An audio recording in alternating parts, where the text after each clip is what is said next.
एक खूबसूरत blue sky के नीचे वो लोग उसे कहते हैं, देख जरा वहाँ, वो था सुपर रेयर सिल्वर सलाइम और सोचो ये पहले ही चौथा था। पीछे पेड़ के पीछे खड़ा बंदा बोलता है, भाई ज्यादा अटेंशन मत खींच। तभी अचानक कहीं से एक बंदा भागता हुआ आता है और चिल्लाता है, रुको भाई। लेकिन उससे पहले वो किड कट मार देता है, एक के बाद एक क्रिटिकल हिट, पहला, चौथा, दूसरा, फिर एक और क्रिटिकल, तीसरा, चौथा, और बस सब मर चुके हैं। प्लेयर का नाम था ताकाहाशी युकिको, जिसने अभी अभी 3 एस रैंक आइटम्स हासिल किए थे, आर्मर, ग्लव्स और बूट्स, और सब सिल्वर स्लाइम से ड्रॉप हुए थे। ग्रीन हुड वाला बंदा डिसबिलीफ में। भाई तीनों क्रिटिकल हिट्स थे। ब्लॉन्ड लड़की भी बोलती है, मैंने भी वही देखा, और साथ ही सोचती है, हर ड्रॉप रेयर क्यों लग रहा था। दोनों को बस एक ही बात समझ आई, ये बंदा इंसेनली लकी है। प्रोटैगनिस्ट इन्वेंट्री देखता है और सोचता है, यार ये तो अनबिलीवेबल है, सच होने के लिए टू गुड। शायद ये उसके पिछले जन्म की सारी सफरिंग का रिवॉर्ड है। और फिर हम उसे देखते हैं, एक बूढ़ा आदमी, 85 साल का ब्रॉन्ज रिंग हंटर। कोई से रिटायरमेंट दे दो यार। वो टोक्यो डेंजन के फर्स्ट फ्लोर पर काम कर रहा है, जहां मॉन्स्टर्स लगातार अटैक कर रहे हैं। लोग पैनिक में हैं, अगर वो हाई लेवल क्रिएचर्स यहाँ पहुंच गए तो सारे बिगिनर्स मर जाएंगे। तभी एक किड उसके कंधे पर हाथ रखकर बोलता है, ये स्लाइम्स मारने का टाइम नहीं है, चलो यहाँ से निकलते हैं। लेकिन बूढ़ा आदमी बस उसे एक स्लैप देता है और बिना कुछ बोले आगे बढ़ जाता है। बाकी सब सोचते हैं, भाई ये तो डेथ डोर पे है, और भाग जाते हैं। लेकिन फिर कुछ गड़बड़ होती है, कोई उसके कंधे से टकराता है और वो ऑकवर्डली गिर जाता है। तलवार पकड़ते हुए वो बोलता है, एडवेंचर्स के आने को अब दशकों हो चुके हैं, अब तो सबको स्टेटस विंडोज, लेवल अप और मॉन्स्टर्स मारने का सिस्टम पता है। सिस्टम सिंपल है, मॉन्स्टर मारो, लेवल बढ़ाओ, स्टैट्स बढ़ाओ। लेकिन वो बोलता है, यार इस बार बस 5 स्ट्रेंथ मिली, बाकी लोगों को मैजिक मिलती है। जैसे वो लड़की जो हीलिंग स्पेल डाल रही है उस लाइट बल्ब हेड वाले पे, वो सब नॉर्मल प्लेयर्स हैं, पर हमारा बंदा लेवल 98 पे भी, उसके स्टैट्स 5 से कम। वो कहता है, मैंने पूरी जिंदगी मेहनत की, हर स्लाइम को मारा, कभी गिव अप नहीं किया, बस हंट करता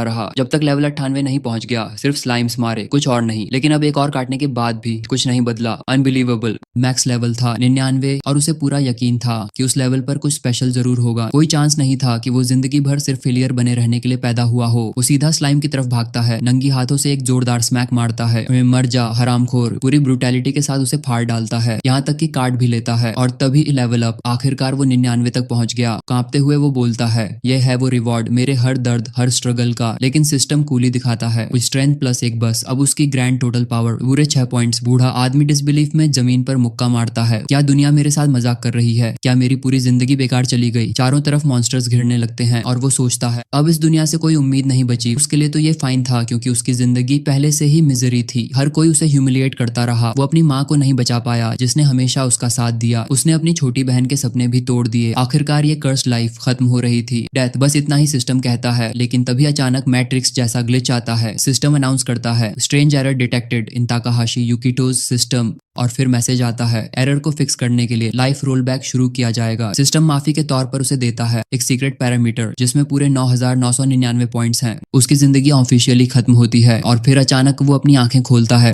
कोई उसे बधाई दे रहा है, मुबारक हो, अब तुम एडवेंचरर बन गए हो। वो वहीं खड़ा रह जाता है, अभी भी कुछ समझ नहीं पा रहा। लड़की पूछती है, कुछ हुआ क्या? वो बस बोलता है, नहीं, और पिलर की तरफ बढ़ता है। उसे याद आता है, यही वो दिन था जब उसने पहली बार एडवेंचर्स गिल्ड में रजिस्ट्रेशन किया था, मार्च 15। उसे वो अजीब मैसेज भी याद आता है जो किसी बोनस के बारे में था, पर उसे समझ नहीं आया था। वो अपना स्टेटस खोलता है और अफसोस, सब कुछ पहले जैसा ही दिख रहा था। कम से कम अब उसके पास वो 6 स्ट्रेंथ पॉइंट्स तो थे, जो उसे 85 साल लगे थे कमाने में। लेकिन तभी उसे स्क्रीन के नीचे कॉर्नर में कुछ अजीब दिखता है। वो स्क्रॉल करता है और बोल उठता है, ये क्या है? 9999 लक। वो खुद को काम करने की कोशिश करता है, पर शॉक में है। क्या लक वाकई रियल एट्रीब्यूट था पिछले लाइफ में? उसे हमेशा लगता था ये कोई हिडन चीज है जो किसी को दिखती ही नहीं, और अब उसके पास वो अनबिलीवेबल अमाउंट में है। हाँ, वही आदमी जिसने 70 साल सिर्फ स्लाइम मारते हुए गुजारे, अब उसके पास है दुनिया की सबसे इंसेन लक। अरे ट्राई करने में क्या नुकसान है? यही सोचकर वो डिसाइड करता है, अब वक्त आ गया है स्लाइम हंटिंग का। वो डंजन के फर्स्ट फ्लोर पर उतरता है, आसपास देखता है और वहीं छोटे छोटे ब्लू स्लाइम्स दिखते हैं। उसके लिए ये सब इतना फेमिलियर लगता है, जैसे घर वापस आ गया हो। लेकिन तभी अचानक कुछ तेजी से चमकता है। वो सोचता है, क्या ये वही है? हाँ, वही सुपर रेयर सिल्वर स्लाइम, वही मॉन्स्टर जो उसने पिछले 70 सालों में सिर्फ एक बार देखा था, और उस वक्त वो भाग गया था। वो चीज रिडिकुलस अमाउंट में एक्सपी, एक्सपीरियंस पॉइंट्स देती है, लेकिन उसका फेम है रन अवे फास्ट। इसलिए ताकाहाशी धीरे धीरे उसकी तरफ बढ़ता है। तभी अचानक एक तीर उसके पैर के पास गिरता है। वो गुस्से में बोलने ही वाला था, कौन है वो इडियट? तभी उसे दिखता है कि स्लाइम कुछ अजीब हरकत कर रहा है, इधर उधर देख रहा है, जैसे कंफ्यूज हो गया हो। वो सोचता है कि अब ये भागेगा, पर नहीं, वो स्लाइम अचानक उसकी तरफ चार्ज कर देता है। वो कुछ समझ ही नहीं पाता। दूसरी बार स्लाइम फिर जंप मारता है, इस बार वो तुरंत काउंटर करता है, सीधा उसके कोर पर वार। यहाँ धड़ाम, क्रीचर टूटकर बिखर जाता है। अगर एक चीज है जो उसे पता है तो वो ये कि स्लाइम का वीक पॉइंट कहाँ होता है। लेकिन दिक्कत ये, उसका पुराना शैबी सोड उसी वार में टूट गया। अब उसे नया सोड चाहिए। वो सोचता है कुछ नहीं बदला इस लाइफ में भी। लेकिन तभी उसकी नजर पड़ती है एक गोल्डन ग्लोब पर वो मुड़कर देखता है और हैरान रह जाता है। वो slime S rank weapon drop कर गया था। अब जब हमें पता है कि इस बंदे की लक इंसेन है तो एक सवाल तो बनता है, क्या ये लक लड़कियों के साथ भी काम करती है? वो खुश होकर बोलता है, नॉट बैड, गुड स्टार्ट। वैसे भी उस सोर्ड का रॉ अटैक पावर काफी हाई था क्योंकि वो मॉन्स्टर खुद बहुत इवेसिव था। वो उत्साह से दोबारा हंटिंग शुरू करता है। तभी उसकी आंखों के सामने 4 और सिल्वर स्लाइम्स आ जाते हैं। वो सोचता है, नहीं क्या मैं सपना देख रहा हूँ, पर वो सब उसकी तरफ दौड़ पड़ते हैं। अब उसके पास कोई ऑप्शन नहीं। वो सोर्ड उठाता है और फिर से वार करता है। क्रिटिकल क्रिटिकल क्रिटिकल, और बस वहीं से सब शुरू होता है।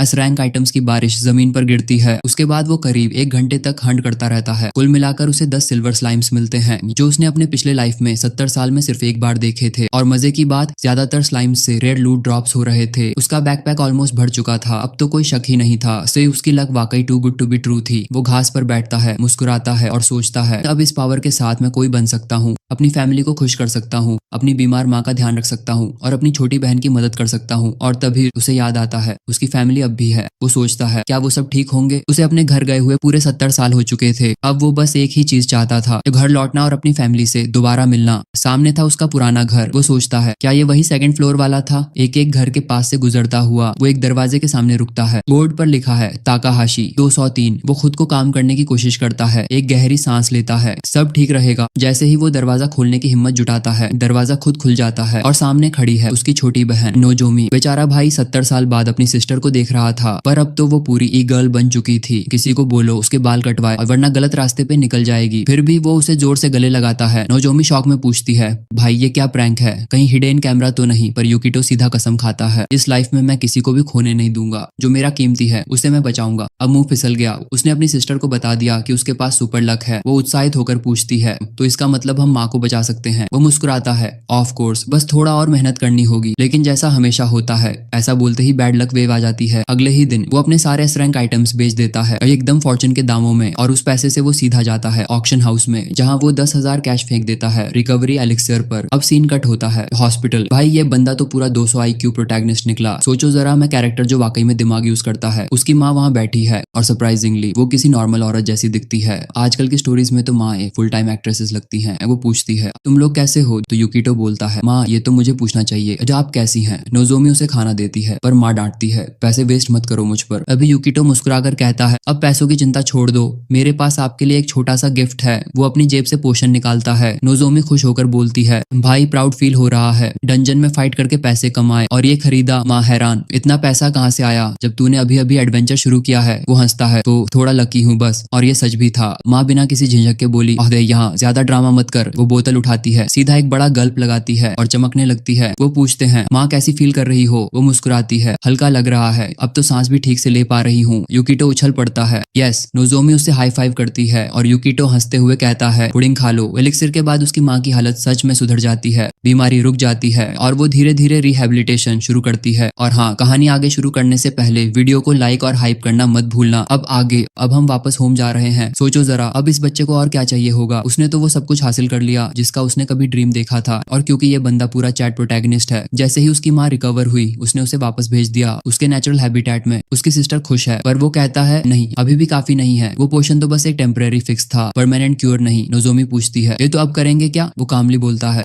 हमें चाहिए एक एल रैंक पोशन। अब सुनो, ये बंदा खुद भी हंसता है। एल रैंक सुन के तो लगता है कोई लूजर पोशन होगा, पर असल में उस आइटम का नाम है एलिक्सिर। बहन बोलती है, अरे मैंने ऐसा कुछ टीवी पर देखा था, वो रेयर वाला आइटम जो सिर्फ टॉप एडवेंचर्स को मिलता है ना। सही पकड़ी, वो आइटम इतना रेयर है कि सिर्फ फ्लोर 50 के नीचे मिलता है। विन मतलब जितने पावरफुल बनो उतना मुश्किल उसे ढूंढना जब तक तुम्हारे पास 999 लूक ना हो। पर एक और प्रॉब्लम है, ये आइटम नॉन ट्रेडेबल है, वो इसे कोई बेच नहीं सकता। अब नोजोमी समझ जाती है, मतलब हमें खुद ही उसे पाना पड़ेगा। वो हंसकर जवाब देता है, एग्जैक्टली। अब नोजोमी पूछती है, लेकिन तू उन ऊंचे फ्लोर्स तक पहुंच भी सकता है क्या? वो मुस्कुराकर बोलता है, नॉर्मली तो इम्पॉसिबल है, मेरी मौत वैसे होगी जैसे किसी सड़क पर कुत्ते की होती है। वो ये सुन के सहर जाती है तो यूकिटो समझाता है, और देख, माँ को दिया हुआ पोशन सिर्फ लक से नहीं मिला था, ये मुझे अपने पास्ट लाइफ की नॉलेज भी थी। वो जानता है कि एलिक्सिर कहाँ स्पॉन होता है, क्योंकि भले वो ऊपर के फ्लोर्स तक नहीं गया था पर उसने हर एक फ्लोर का पूरा स्टडी किया था। फिर वो बोलता है, उस घमंडी ट्रांसलेटर ने मुझे ट्रिक किया था। असल में एलिक्सिर सिर्फ उन मॉन्स्टर से ड्रॉप होता है जो लेवल 450 से ऊपर है, लेकिन एक एक्सेप्शन है, फ्लोर 20 का boss the ancient golem. Problem ये है कि वो मॉन्स्टर न सिर्फ हार्ड टू किल है बल्कि उसे ढूंढना भी रेयर है। ऊपर से ड्रॉप चांस इतना कम है कि दुनिया में किसी को इसका पता भी नहीं। अपने पिछले जीवन में उसे ये बस एक बार मिला था, पर इस बार जैसे हालात चल रहे हैं ये नामुमकिन नहीं लगता। नोजोमी उसे घूरती है, तेरे चेहरे पे वो शेडी गिल्टी लुक है। फिर मुस्कुराकर कहती है, मुझे पता है तू जो ठान लेता है वो कर दिखाता है। प्रोटैगनिस्ट कामली कहता है, चांस तो है लेकिन पहले थोड़ी प्रिपरेशन करनी पड़ेगी, क्योंकि हर प्रॉब्लम का एक एफिशिएंट सॉल्यूशन होता है और सबसे पहले जो चीज चाहिए वो है हाई क्वालिटी इक्विपमेंट। यही वही एस रैंक सोर्ड था उसके पास, लेकिन उसमें एक गंदी सी 30% मिस डीबफ लगी हुई थी। तभी उसकी सिस्टर आती है और पूछती है, डंजन जा रहा है क्या? वो बोलता है हाँ। वो कहती है, इतना रिस्की मत कर, पहले कोई आर्मर खरीद ले, क्योंकि भाई लिटरली 3 फटे कपड़ों में घूम रहा था। वो समझाता है कि उसके स्टैट्स अभी बहुत लो हैं, इसलिए आर्मर पहनने लायक नहीं है। सही भी है, आप सोचो तो उसके एट्रीब्यूट्स अभी भी काफी नीचे हैं। ठीक है उसकी लक तो इंसेन है, लेकिन सवाल ये है कि वो बाकी सब स्टैट्स कैसे बढ़ाएगा। ताकाहाशी खुद भी इसी बात का जवाब ढूंढ रहा है। फिलहाल उसके पास बस एक ऑप्शन है, फार्मिंग जारी रखो और देखो क्या होता है। कम से कम कुछ स्किल्स तो उसे मिलनी शुरू हो गई हैं जो लड़ाई में काम आती है। नोजोमी कहती है कि अगर उसे और स्ट्रांग बनना है और आर्मर यूज करना है तो उसे अपने स्टैट्स बढ़ाने होंगे, और वो 15th फ्लोर की बात करती है। वो कंफर्म करता है, हाँ वहीं पर है क्राउन ऑफ एलिस, एक रेयर मॉन्स्टर जो एक मिरेकुलस फ्रूट ड्रॉप करता है। उसकी सिस्टर उसे गुड लक विश करती है, थोड़ा खाना देती है और कहती है सावधान रहना। अब पता नहीं क्यों पर ये फैमिली इतनी खुश लग रही थी कि नैरेटर को भी डर लगने लगा, कहीं अब कोई मीटियर गिर न जाए इस घर पर। अब सीन बदलता है डेंस फॉरेस्ट में, जहाँ मांस खाती पौधे कीड़े निगल रहे हैं। हमारा प्रोटेगनिस्ट अपने फटे पुराने कपड़ों में लिटरली एक साइड कैरेक्टर लग रहा है। एलिसिस डंजन पूरा पेड़ों और पौधों से घिरा हुआ है, और सबसे बड़ी दिक्कत ये है कि यहाँ रास्ता भूलना बहुत आसान है। अच्छी बात यह है कि ये शुरुआती फ्लोर्स में से एक है, तो बहुत से एडवेंचरर्स पहले ही यहाँ से गुजर चुके हैं और जगह का एक परफेक्ट डिटेल्ड मैप मौजूद है। वो कुछ देर चलता है और एक ऐसे स्पॉट पर पहुंचता है जहाँ थियोरेटिकली नेस्ट होना चाहिए था। पेड़ दिखते तो नॉर्मल है, लेकिन अगर कोई पत्थर फेंको तो वो हिलने लगते हैं, और जैसे ही वो ऐसा करता है एक क्रीचर अचानक उठता है और उस पर हमला करता है। लेकिन वो पहले से रेडी था, उसका स्ट्राइक सीधा कोर पर लगा, एक और क्रिटिकल हिट। असल में अगर तुम्हें पता हो कि सरप्राइज अटैक कहाँ से आएगा तो ये डंजन इतना मुश्किल नहीं, और ऑब्वियस है एक को मारते ही उसे फिर से एक रेयर ड्रॉप मिलता है। वो उसे खा लेता है और बोलता है थोड़ा एप्पल जैसा टेस्ट है, लेकिन टेस्ट का कोई मतलब नहीं था। असल बात ये थी कि उसके स्ट्रेंथ में एक पॉइंट बढ़ गया था। वो फ्रूट्स बहुत रेयर होते हैं, इसलिए नॉर्मली कोई भी इन्हें एट्रीब्यूट फार्मिंग के लिए यूज नहीं करता, लेकिन अगर तुम वो कमीने हो जिसके पास 999 लक है तो तुम पूरा दिन यही कर सकते हो, ड्रॉप एंड ईट। और सच में उस किटन ने कुछ ही देर में 27 स्ट्रेंथ बढ़ा ली, ऊपर से 13 और 14 बाकी स्टैट्स भी। अब नैरेटर भी मान गया, प्रॉब्लम सॉल्व्ड फॉर हिम। वो डिसाइड करता है कि आज के लिए वापस चलना चाहिए। तभी कुछ उसके पीछे से गुजरता है। वो मुड़कर देखता है, चौंक जाता है और कोई आवाज कहती है, ये जगह हंटिंग के लिए ठीक नहीं है। 2 बंदे जिनके चेहरे दुनिया के सबसे ऑनेस्ट लुकिंग फेसेस जैसे लग रहे थे पूछते हैं तू कौन है, लेकिन यूकीहिटो तुरंत समझ जाता है कि ये दोनों हरगिज एडवेंचर्स नहीं हैं, ये तो ट्रैकर्स हैं। उनमें से एक उसकी एंगल पकड़कर काटते हुए मजाक उड़ाता है, लगता है ये स्पॉइल्ड ब्रैट अपने महंगे गियर के साथ अब गया काम से। दूसरा कहता है अगर जिंदा रहना है तो सब कुछ छोड़ और भाग जा। लेकिन तभी अचानक उनमें से एक का चेहरा जमीन पर जा लगता है। क्या हुआ ये? प्रोटैगनिस्ट खुश हो जाता है, कुछ तो ठीक तरह से एक्टिवेट हुआ है। असल में उस बंदे ने एक टेक्निक यूज की थी, बी स्टिंग, जो लेवल 25 पर अनलॉक होती है। मतलब वो यूकीहिटो से कहीं ज्यादा पावरफुल था। थ्योरी के हिसाब से बी स्टिंग एक अनअवॉइडेबल स्ट्राइक होती है, इसीलिए उसका डैमेज 30% कम होता है। लेकिन यहाँ ट्विस्ट है, हमारे भाई ने इक्विप किया हुआ था स्लाइन स्टीयर, एक ऐसा आइटम जो हर इनकमिंग डैमेज को 1/3 चांस पर आधा कर देता है। तो ऑलरेडी वीक अटैक जब हाफ हो गया तो उसका असर प्रैक्टिकली 0 था। अगर ये लक ना होती तो अब तक उसके पेट में छेद हो चुका होता, लेकिन लक ही उसकी असली ताकत है। अब वो छोटा वाला बंदा बरेली 1 मीटर का गुस्से में फट रहा है, यामादा को एक हिट में कैसे गिरा दिया। यूकीहिटो मुस्कुराकर बोलता है सरेंडर कर ले, शायद मैं तुझे माफ कर दूं। वो चिल्लाता है मुझे अंडर एस्टिमेट मत कर, मैं लॉन्ग रेंज में जानलेवा हूँ। यूकीहिटो हंसता है, ठीक है चूंकि मैं लॉन्ग रेंज में अच्छा नहीं तो चल फेयर फाइट करते हैं। वो सिस्टम खोलता है, अपना स्टाफ निकालता है और घोषणा करता है अब बराबरी की लड़ाई होगी। पूरा एरिया पौधों से भरा हुआ है और वो बड़ा सिर वाला बंदा हैरान है, ये कौन सा हथियार है? यूकीहिटो बताता है ये है स्टाफ ऑफ नॉनसेंस, जो मुझे एक अजीब क्रीचर से मिला था। वो बंदा मन ही मन सोचता है जीत तो मेरी पक्की है, क्योंकि स्टाफ ऑफ नॉनसेंस रेयर तो है पर पूरी तरह से यूजलेस। इससे जो भी स्पेल निकलता है वो टोटली रैंडम होता है। इन 40% चांस कुछ ना हो, 30% चांस कोई बिगिनर स्पेल निकल जाए, 20% चांस खुद पर डेबुफ लग जाए और सिर्फ 9% चांस की कुछ सही निकले। मतलब प्रैक्टिकली बेकार। अब उसे बस इंतजार करना था अपनी जीत का। वो अपना फायरबॉल स्पेल तैयार करने लगता है पूरी कॉन्फिडेंट मुस्कान के साथ। उसके पास मैजिक गियर है, 50 पावर पॉइंट्स हैं और मतलब लड़ाई तो खत्म समझो। और देखो उस फायरबॉल को, इतना बड़ा कि खुद उससे भी बड़ा। वो उसे पूरे जोर से यूकीहिटो पर फेंकता है जो बस खड़ा है। उबासी लेते हुए बोलता है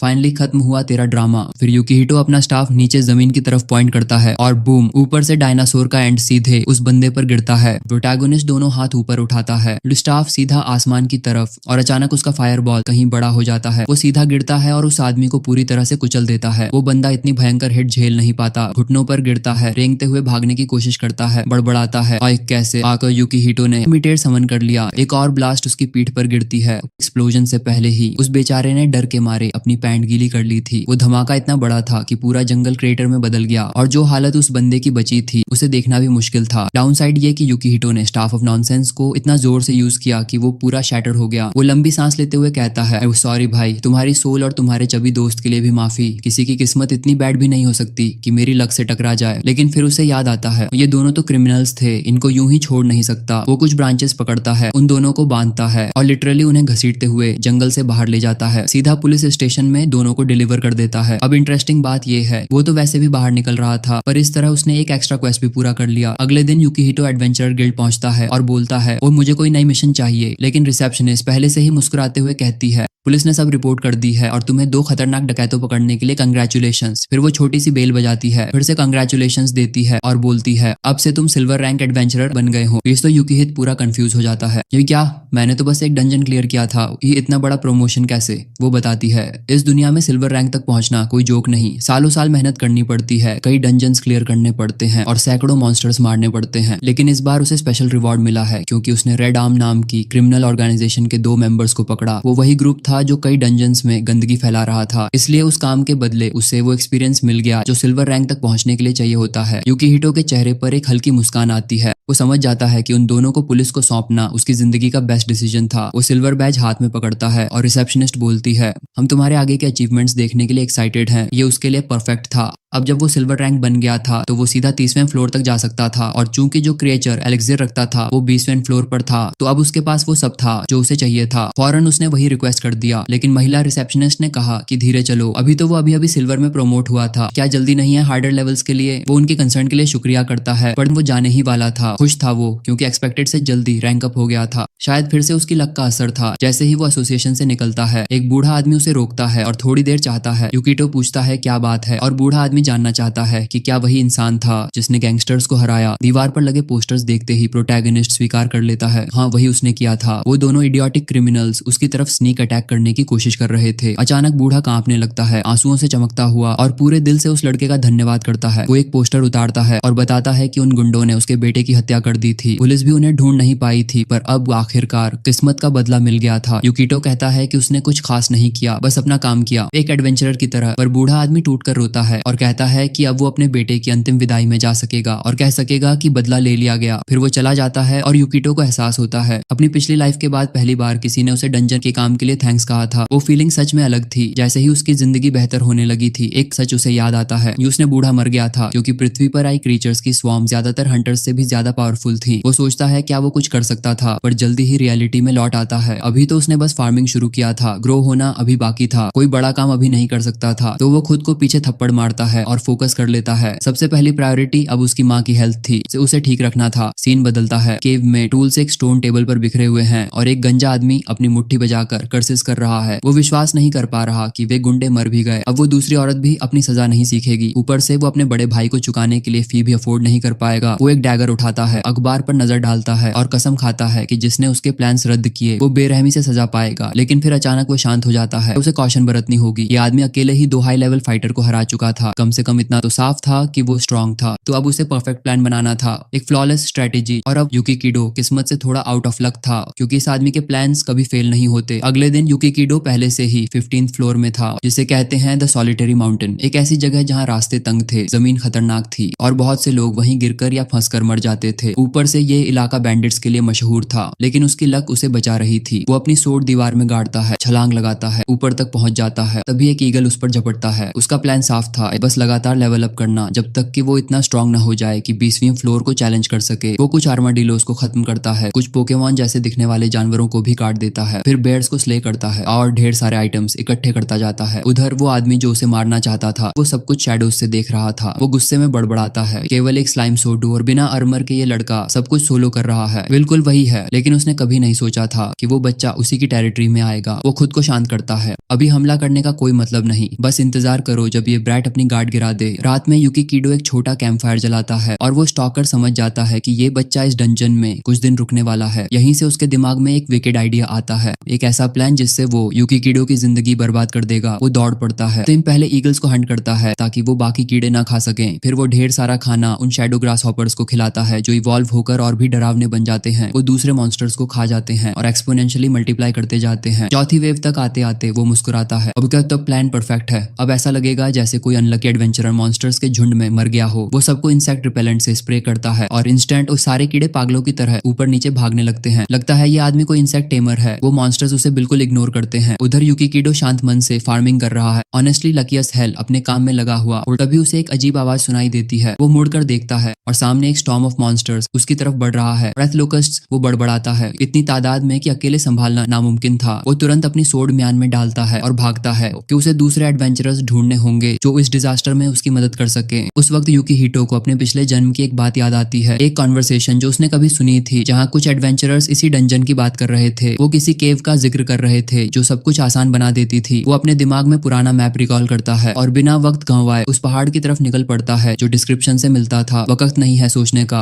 वो नीचे स्लाइड करता है, सीधा एक गोल्डन टोड के ऊपर जा गिरता है, दीवार से टकराता है और चिल्लाता है, कोई है क्या, हेल्प करो। लेकिन कोई जवाब नहीं मिलता। उधर मॉन्स्टर्स पास आते जा रहे हैं तो वो जबरदस्ती दीवार तोड़ देता है। अंदर पूरी की पूरी जगह डेड हंटर से भरी पड़ी थी। वो समझ जाता है कि शायद वो किसी ट्रैकर्स हाइड आउट पर पहुंच गया है। सबकी नजरें उस पर टिक जाती हैं। वो कैजुअल बोलता है, ये क्या कोई वियर्ड हंटर फेथिसन है क्या? सारे लोग सर हिलाते हैं। नहीं। वो मुस्कुराता है और सोचा ही था। फिर वो सबको रस्सियों से आजाद करने लगता है। जैसे ही वो लोग आजाद होते हैं सब खुश होकर चिल्लाने लगते हैं। सबको लगा था हम मर गए हैं। युकिहिटो पूछता है, आखिर हुआ क्या था? एक आदमी बताता है, इन हम पर ट्रैकर्स ने हमला किया था। एक ग्लासेस वाली लड़की कहती है, उन्होंने हमें किसी अजीब आइटम से बेहोश कर दिया था। दूसरा आदमी जोड़ता है, उन्होंने हमें मारा नहीं क्योंकि हमें बेचने का प्लान था। वहीं रेड हेड कहती है, और लगता है हमें ह्यूमन ट्रैफिकिंग के लिए पकड़ा गया था। अब युकिहिटो को पूरा यकीन हो जाता है ये वही ट्रैकर्स नेस्ट है। वो मन ही मन सोचता है, पिछले जन्म वाला आसान पॉइंट्स कमाने वाला तरीका अब किसी काम का नहीं। वो सब कुछ जोड़ने लगता है। उसे याद है कि फ्यूचर में पुलिस ने इसी जगह पर छापा मारा था। पूरा स्क्वाड अंदर घुस गया था लेकिन पुलिस हंटर के सामने क्या कर सकती थी। अब वो सोचता है, फिर याद आता है कि किसी तरह उन्होंने उन ट्रैकर्स को खत्म किया था और बाद में इस जगह को फिर से इस्तेमाल ना किया जाए इसलिए उसे किसी छोटे डाइनर या कैफे में बदल दिया गया था। लेकिन अब युकिहिटो ने वो सब कुछ पुलिस से भी पहले खोज लिया था। सच कहें तो उसे लोगों के बारे में ज्यादा याद नहीं था क्योंकि उसने अपने 70 साल बस स्लाइम्स मारते हुए गुजारे थे। अब जो मुसीबत सामने थी वो अचानक आई थी और उसे इन कैद लोगों की मदद लेनी ही पड़ेगी। वो सबको देखता है और बोलता है, सुनो सब लोग, अचानक बोल रहा हूँ लेकिन ध्यान से सुनो, एक पूरा स्टॉर्म ऑफ डेथ इंसेक्ट्स हमारी तरफ बढ़ रहा है। सब बाहर झांकते हैं और वो हॉरिफाइंग नजारा अपनी आंखों से देख लेते हैं। हर कोई घबरा जाता है, सवाल पूछने लगता है, ये आए कहाँ से,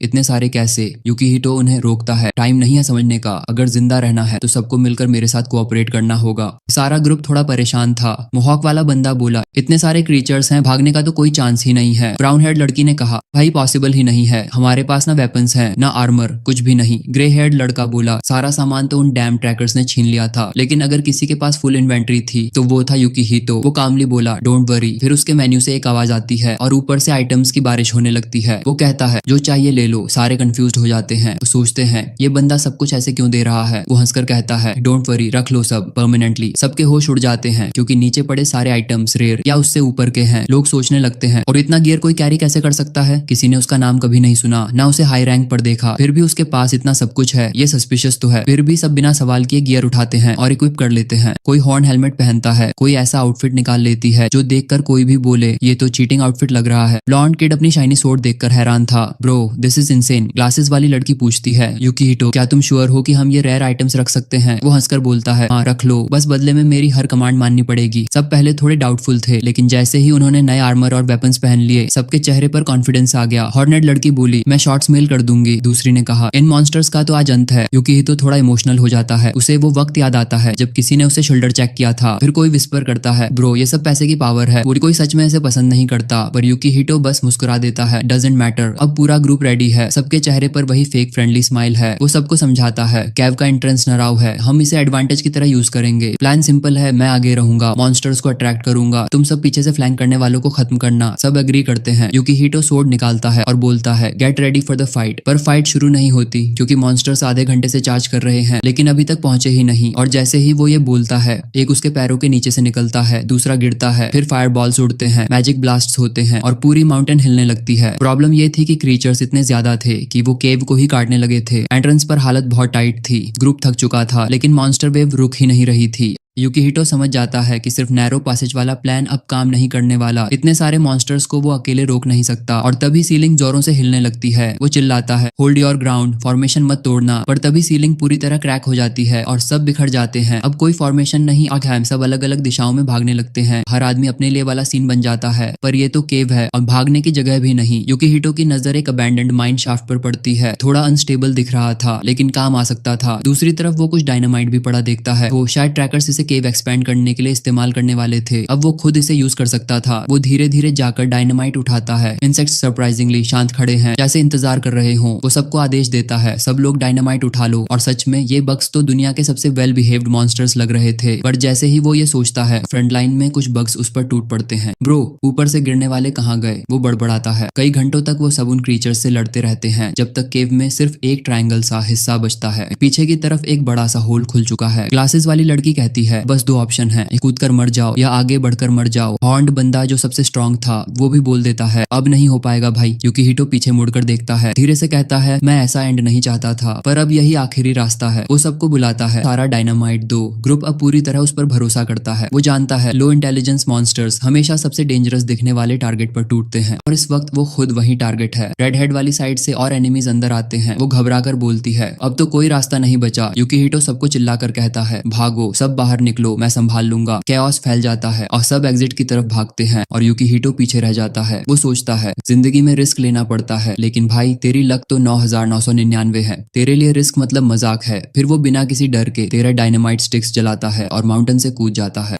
good bye you damn bugs, system message आता है। Explosion success chance reduced by 50%, proficiency low. और ऊपर से एक और नोट, item arrangement poor, further success rate decreased. भाई लक तो हाई है, पर सिस्टम भी मजे ले रहा है। लेकिन गैस करो क्या हुआ? वो धमाका काम कर गया। पूरी केव एक दमकती रोशनी से भर जाती है। चारों तरफ बस धमाका और तबाही। बीच से धकेलते हुए बग्स अब भी आगे बढ़ रहे थे। यूकीहिटो पत्थरों के बीच अपना बैलेंस खो रहा था, लेकिन मिड एयर में ही एक पत्थर से दूसरे पर कूदते हुए वो रास्ता बना लेता है। फिर एक झटके में वो उन आखिरी पिलर्स को भी काट देता है जो केव को थामे हुए थे, और पूरी कैवर्न ढह जाती है। लेकिन लीडर बग अब भी जिंदा था। वो सीधे उस पर चार्ज करता है, पर यूकीहिटो एकदम परफेक्ट टाइमिंग के साथ अपना बीस्टिंग टेक्निक एक्टिवेट करता है और हवा में रहते हुए क्रिटिकल हिट मारता है। वो बीस्ट गिर पड़ता है और यूकीहिटो हल्की मुस्कान देता है। बाकी सब लोग डिसबिलीफ में देखते रह जाते हैं, पर भाई हीरो को खुद ज्यादा कंसर्न है कि वो अब दीवार से लटक रहा है और नीचे अबिस में गिर सकता है। 999 लक भी इस बार काम नहीं आ रही लगती, या फिर शायद हाँ आती है। ऊपर से कोई रोप फेंकता है और उसे ऊपर खींच लेता है। सच बताओ, 50 किलो के बंदे को खींचने में 8 लोग क्यों लगे? आखिर में रिजल्ट, पूरा माउंटेन तबाह और चारों तरफ सिर्फ इंसेक्ट कॉर्प्स के ढेर। यूकीहिटो ने फिर से बाजी पलट दी। रेड हेड खुशी से झूम उठती है। उसकी फ्रेंड कहती है, यकीन नहीं होता हम सब बच गए, वो भी बिना किसी कैजुअलिटी के। यहाँ तक कि वो एनपीसीज जो MS पेंट जैसे दिखते हैं, वो भी सेलिब्रेशन कर रहे हैं। सिस्टम अनाउंस करता है, मास एक्सटर्मिनेशन कंप्लीट। उसे मिलता है नया टाइटल, एक्सटर्मिनेटर, जिससे अब किसी भी इंसेक्ट पर उसका डैमेज प्लस 20% हो जाता है। साथ ही मिलते हैं 3 नए लेवल। वो बोलता है, भाई सीरियसली 3000 बग्स मारने के बाद सिर्फ 3 लेवल्स? इस दुनिया का लेवलिंग सिस्टम तो प्योर हेल है। दूसरी तरफ बॉल्ड विलन दीवार लात मार मार के फोड़ रहा है। वो अब तक हीरो से सामने लड़ा भी नहीं और फिर भी 2 बार हार चुका है। उसे पता है अब ऊपर वाले लोग उससे हिसाब मांगेंगे। बेस उजाड़ दी और अपने बंदे भी मरवा दिए। वो गुस्से में बॉटल उठाता है, एक घूंट लेता है, फिर दीवार पर तोड़ देता है और गुर्राता है, अब उसे मारूंगा चाहे जान चली जाए। सीन फिर से शिफ्ट होता है। हमारा प्रोटैगनिस्ट अब फिर से डंजन की तरफ बढ़ रहा है। अब सबकी नजरें उसी पर हैं। जिन लोगों को उसने बचाया था वो अब उसकी कहानी फैला चुके हैं। अब सब उसे जानते हैं माउंटेन डिस्ट्रॉयर यूकीहिटो के नाम से। हर गिल्ड, हर पार्टी अब उसे साथ लेना चाहती है। लेकिन यूकीहिटो तो अपने सोलो लेवलिंग में ही मस्त है।